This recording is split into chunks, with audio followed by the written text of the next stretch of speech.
On tää ihana järvi.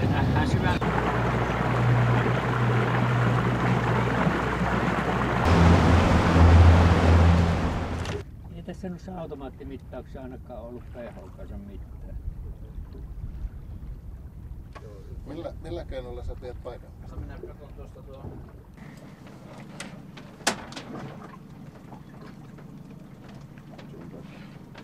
Joo, 10,9. 10,9. Joo. Nyt se tarvitsee olla se johtokoki.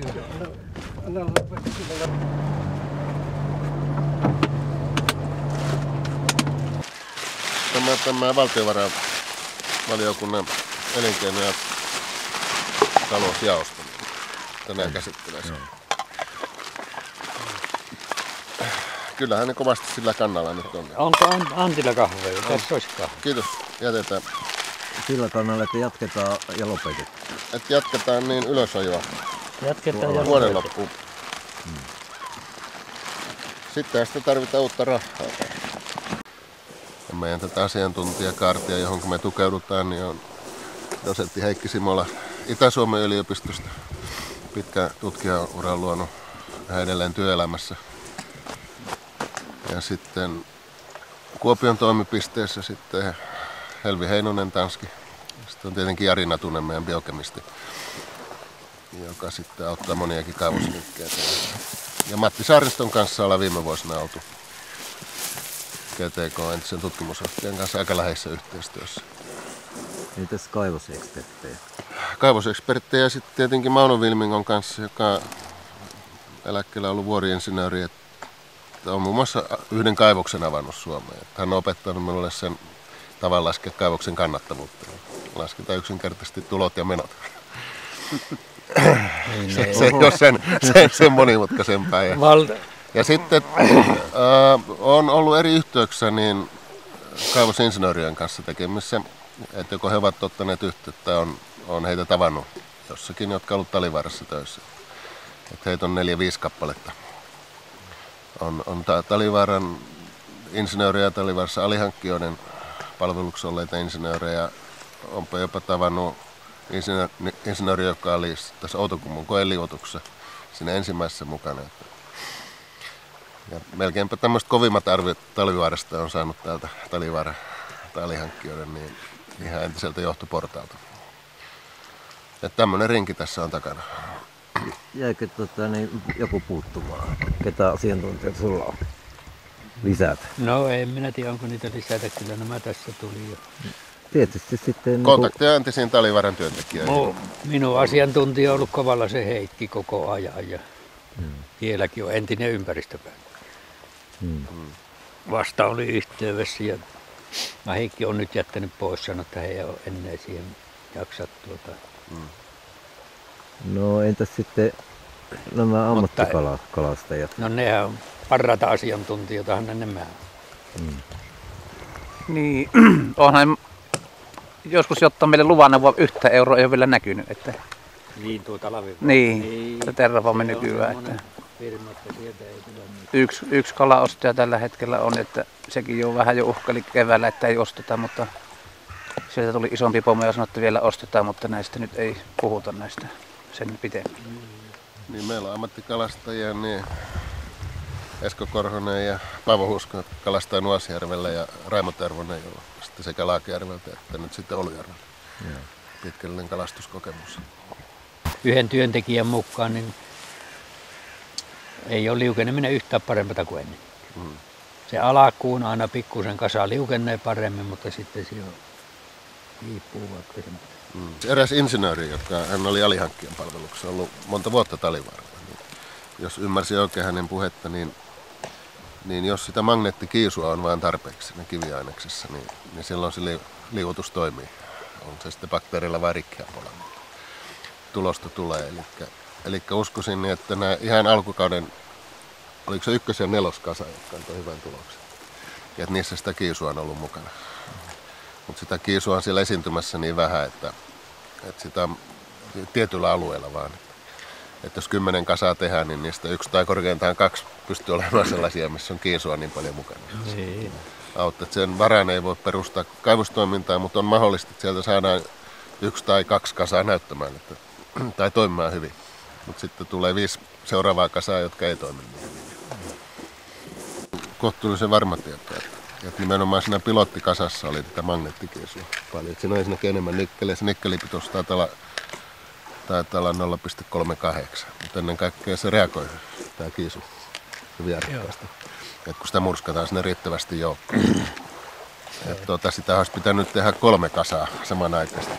Että 1, missä on tämmöistä kaikkein parasta malmia, sitten semmoinen, missä on keskiverto musta liusketta, mitä lähinnä louhitaan, ja sitten tämmöistä köyhempää. Ja sitten näiden 3 kasan perusteella tähän kannattavuusanalyysiin. Mutta otettiin vain parasta ja sitten mentiin Lontoon pörssiin ja saatiin rahat ja kaivos pystyyn.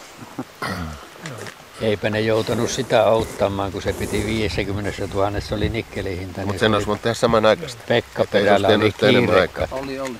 Nämä justiinsa Pekka Perät ja sen emä vaimo ja Riekkola vanhanen. Ja tämä Olli Salo. Salohan pärjäsi, se möi hyvällä aikaa. Lapin vesitutkimuksen, jonka asema on sillä kiinnostavan kyseenalainen, että hän teki sen ympäristölupa hakemuksen, vaikka sen taustotti, että tämä niin, sehän koko hyvähän se teki oikeastaan. Joo, niin taisi olla sen hyvänkin. Minusta se avainkysymys edelleen, joka on täysin auki, että onko Talvivaaran mustaliusken malmia. Eli niillä kriteereillä, että noin 2 miljardia euroa on kulunut, mikä tässä on vajaa 10 vuotta, niin se ei täytä ainakaan lähellekään malmin määritelmää, eli kivilaji, josta taloudellisesti kannattavasti voidaan erottaa jotakin. Mattia tapasi Saariston Mattia silloin tuossa Imatralla, puhuttiin siinä pitkään, niin sanoi, että hän on vielä tutkinut kaikki nämä maailman malmivarat. Ei missään mainita Talvivaaran malmivaroja, se on niin köyhää. Vaikka ne puhutaan, jotta se on Suomen suuri, onko se koko Euroopan suurin malmi. Onhan sitä koko Suomi, jos lasketaan alueeksi. Tilanne Jormasjärveen oikein hyvältä näytä. Nytkin lasketaan 55,5 on sähköjohtajuus. Jormassa jatkuvasti. Niin. On koko kevään mennyt tämmöistä. Siis Jormasjärven tilanne on todella huono. Se on, ja vielä huono jatkuvasti, kun tämmöistä vettä pannaan. No sehän oli se ruotsalainen tutkimus, oliko sitä vuosi aikaa sitten, jos satasessa on suolat, niin siellä ei enää kala lisää. Joo, siis se on Ruotsissa määritelty makealle vedelle haitalliseksi ajaksi. Niin. Jormanen menee yli kautta. Mennään pinnasta pohjaan mennään. Ei se ole yksistään syvänteen. No sittenhän tässä on vielä semmoinen kysymys, että se mitä toivotaan Talvivaaran jatkolta, että siellä jatkuisi kaivostoiminta 10 vuosia, niin sehän on ehdottomasti sekä meidän vesistöille että aluetaloudelle että kaikille niin se kaikkein pahin vaihtoehto. Koska tämä musta liuske on vaan niin ongelmallista sen rapautumisen tähden. Ja sitten toisaalta niin malmi on niin köyhä, että ne louhintamäärät on niin valtavia. Että tämä sulfaatti- ja metallipommi, mitä sinne tehdään, niin se pahenee ja vaikutukset eskaloituu. Ja mulla on ollut hyvin epäkiitollinen tehtävä meidän työttömyysalueella niin tuoda tätä näkökulmaa esiin. Että se mitä toivotaan on kaikkein pahinta. Koska meidän tulevaisuuden elämä on lopulta täysin kiinni siitä, että meidän vesistöt ja luonto säilyy puhtaana. Ei Sotkamon kaltaisella paikkunnalla ole muuten mitään tulevaisuutta. Tai se on vain se tulevaisuus sen aikaa, kun on kaivos ja kaivostyöpaikka. Sen jälkeen ei ole mitään. Ja mä uskon, että sielussaan suurin osa ihmistä ymmärtää sen, mutta sitä on niin vaikea ajatella, että siitä vähän puhutaan.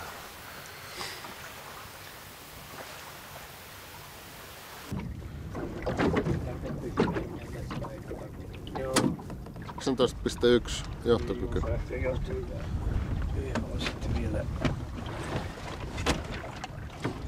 Minä en ratkaissut, mitä eläimiä te muistutatte.